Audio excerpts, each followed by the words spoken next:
Se você convive com esse tipo de amigo, a sua vida não vai para frente. Eu demorei muito tempo para perceber que existem alguns tipos de amizades que não são tão amizades assim, pelo contrário. O quanto antes você perceber esse tipo de pessoa na sua vida e cortar, é melhor para você.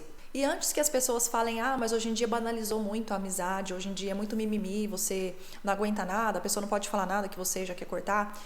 Estou falando sobre limites, sobre certos tipos de amizades e amigos que você carrega na sua vida que não estão te agregando em nada, e pode ter certeza que se um dia você precisar dessas pessoas, você vai receber um não como resposta. E a amizade é uma via de mão dupla. Então, aqui eu não estou falando para você abandonar um amigo, de repente porque ele está passando por um problema difícil e de repente ele está um pouco mais chato ou está sendo um pouco mais difícil a convivência com ele. Não. Aqui eu estou falando sobre 3 tipos muito específicos, que muito provavelmente pode ser que esteja fazendo parte do seu círculo social. E o quanto antes você identificar este padrão e perceber que isso não é uma amizade, vai ser melhor para você. E quando a gente consegue perceber que a amizade não é manipulação, não é você ficar agitada, ansiosa, nervosa, não é uma via de mão única, só você servir o outro, você se sente mais leve para cortar mesmo da sua vida esse tipo de pessoa. Então vamos começar pelo tipo de amizade que você deve cortar da sua vida. O amigo interesseiro.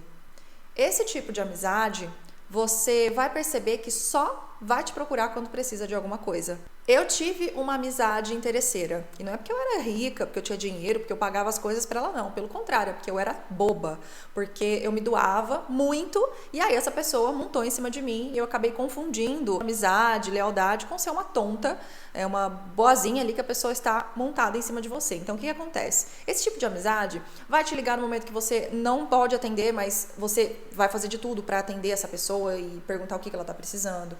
Essa pessoa parece que só se mete em enrascada e liga para você salvá-la de certa forma. Essa pessoa sempre vai te ligar em momentos que ou tá passando por alguma dificuldade, ou tá estressado com alguma coisa, ou brigou com o namorado, ou brigou com o ficante, ou brigou com a mãe, e aí liga para saber se você pode ouvi-la, ou até mesmo abrir as portas da sua casa, né? Por exemplo, amiga, eu briguei com a minha mãe, e essa noite eu não quero dormir lá na minha casa, eu posso dormir na sua? Quantas vezes eu fiz isso? Foi a pior coisa que eu fiz, porque eu fui me anulando muito em prol desta amiga, e no momento em que eu precisei, num único momento em que eu decidi mandar mensagem para essa pessoa solicitando uma ajuda, que na verdade, gente, nem era uma ajuda, tá? Era um momento que eu precisava falar, desabafar. A pessoa não hesitou, foi curta e grossa, falou pra mim, olha, eu tô na casa do meu namorado, você tá mandando mensagem uma hora dessa, eu não vou conseguir falar com você. Foi mais ou menos assim. Então foi um choque de realidade pra mim, e eu percebi que se eu sumisse por uma semana, essa pessoa não ia nem dar falta, ela não ia nem perceber. Então, se você tem um tipo de amizade que só corre atrás de você quando precisa de favor, quando precisa de dinheiro, quando precisa desabafar, mas ele não está disposto a ouvir também os seus problemas, as suas lamentações, até mesmo te ajudar, inclusive utilize essa metáfora. Se você sumisse por uma semana, esse amigo, ele ia lembrar de você? Ou ele só ia notar a sua ausência pela falta que ele estava sentindo dos favores que você faz? Isso não é amizade, isso é conveniência, é bom você cortar o quanto antes. O segundo tipo de amizade que é bom você eliminar da sua vida é o reclamão, o vitimista, aquela energia pesada, negativa. E eu não estou falando sobre alguém que está passando por um momento difícil e está falando muito sobre esse assunto específico, pelo contrário. Quando a gente passa por momentos turbulentos, a gente parece que a gente só quer falar daquilo, a gente quer desabafar sobre aquilo, e amizades de verdade vão te dar estrutura naquele momento. Mas existe uma diferença entre desabafar momentos específicos, situações complexas, e fazer você virar um depósito emocional de frustração, de lamúria, de angústia, de lamentação. Você sai do encontro com essa pessoa, dessa amizade, energeticamente drenada, você sai cansada, essa é a palavra. Você não teve tempo de falar nada sobre a sua vida, sobre o que está acontecendo com você. Você pergunta como a pessoa está, sempre está horrível, sempre está numa merda, a vida não vai pra frente, ou a família não presta, fulano não presta, o trabalho não presta, as pessoas são sempre culpadas, nada dá certo pra essa pessoa, ou tá sempre doente, é um caos. Esse tipo de amizade não quer solução. Se você tenta dar alguma solução, ele vai ignorar, ele vai buscar um problema para a sua solução. Ele quer apenas que você escute aquelas lamentações, o sofrimento passa a virar parte da identidade de quem ele é. Então é muito cansativo esse tipo de amizade, porque primeiro, energeticamente falando, espiritualmente falando, Deus me livre de dar com pessoas assim. E volto a repetir, não estou dizendo sobre problemas reais que a pessoa tem. E sim, o fato dela só falar sobre isso o tempo todo, toda vez que vocês se encontram. E quando não é um problema, são vários. E quando aquele problema meio que já, sei lá, já se resolveu e você fala sobre um outro assunto, é problema também. E você perde a vontade de contar suas conquistas ou as coisas boas que estão acontecendo na sua vida, porque a pessoa ou vai jogar um balde de água fria ou vai falar que com ela tudo dá errado. E aí você meio que desanima de encontrar com essa pessoa. Então, se você tem um amigo reclamão, também é hora de você começar a podar. Corta, evita encontros, fale somente o necessário. E quando encontrar e falar sobre a vida e ela começar a despejar essas coisas sobre você, já tenta encerrar o assunto dizendo aquela famosa frase: realmente é complicado. E por último, esse é o mais perigoso de todos, porque geralmente não tem briga, geralmente não é folgado e geralmente não é reclamão. Mas a maldade é sutil, os ataques são sorrateiros, e aí você pode se ver presa numa amizade assim por muito tempo.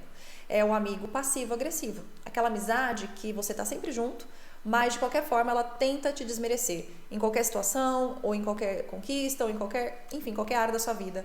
Ela vai fazer comentários ácidos sobre a sua aparência, sobre o teu relacionamento, vai fazer piadinhas que você não gosta, vai jogar na roda ali fragilidades emocionais suas para as pessoas darem risada ou para você ser motivo de chacota.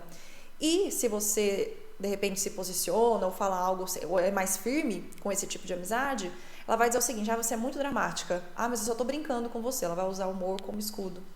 E esse tipo de amizade, como eu disse, é o mais perigoso, porque você leva um tempo até perceber que aquela amizade não é tão verdadeira assim e que ela está sendo baseada em uma competição só de uma parte. A outra parte está competindo internamente com você, numa inveja mascarada, porque às vezes você até pode achar: mas inveja de mim, a vida dela é bem melhor que a minha. Você se engana. Às vezes a pessoa tem inveja do seu sorriso, da sua luz, das suas ideias, da sua comunicação. Às vezes você pode estar passando por um período difícil, você pode até ter sido demitida do seu trabalho. Mas ela pode estar com inveja porque, de repente, quem queria ser demitida era ela. Ela queria receber o seguro, ela queria receber o fundo de garantia, a multa. Então você percebe que não é porque sua vida está ruim que a pessoa não pode invejar você. E aí esse tipo de amizade também, você se sente às vezes meio presa, porque como eu falei, não tem briga, não tem discussão e é o morde e assopra, né? A pessoa faz um comentário ácido, mas depois ela vai ali e passa um paninho, né? E abraça. Então, se você perceber algum tipo de padrão como esse no seu círculo social, o quanto antes você romper, cortar aí o contato, vai ser melhor, porque esse tipo de gente só atrasa a nossa vida. Pode falar que você deu sorte, pode minimizar as suas conquistas, os seus feitos, os seus ganhos, e entra numa competição ali só da parte dela. E para fechar, eu gostaria de dizer que a amizade vai muito além de tempo, embora eu acredito que o tempo, sim, ele vai nutrindo, né, amizades cada vez mais verdadeiras. Hoje em dia é muito difícil você ter amigos mesmo aí há mais de 10 anos. Mas tudo bem, pode ser que a gente encontre amigos verdadeiros e, sei lá, mais recentes, né? Uma amizade de 1 ano. De qualquer forma, não é sobre o tempo, não é também sobre a intensidade. Eu falo com fulano todos os dias, a gente se fala pelo WhatsApp, pelo Instagram, a gente manda reels um pro outro. Você precisa identificar quem que está do seu lado nos momentos difíceis, só que também nos momentos bons. Porque a amizade verdadeira, a amizade leal, ela vai estar com você sim, quando você estiver lá no fundo do poço, ela vai tentar de todas as formas te ajudar, não só ela, né, quando só ela precisa, mas quando você cresce, ela também te aplaude. Mesmo que a vida dela esteja um caos, mesmo que a vida dela esteja horrível, ela vai olhar para você com orgulho, porque ela sabe que você deseja o mesmo para ela. Então não tem uma competição, não tem um desdém, não tem aquela questão de se frustrar, mas só com você que dá certo e comigo não. Então preste atenção nesses detalhes e me conta se você já teve algum tipo de amizade assim, o reclamão, o interesseiro ou passivo-agressivo, e o que você fez para cortar e eliminar da sua vida. E se você não fez isso ainda, faça o quanto antes. Você vai ver como que a vida vai fluir até de forma mais leve. Nos vemos no próximo vídeo. Um beijo e até mais.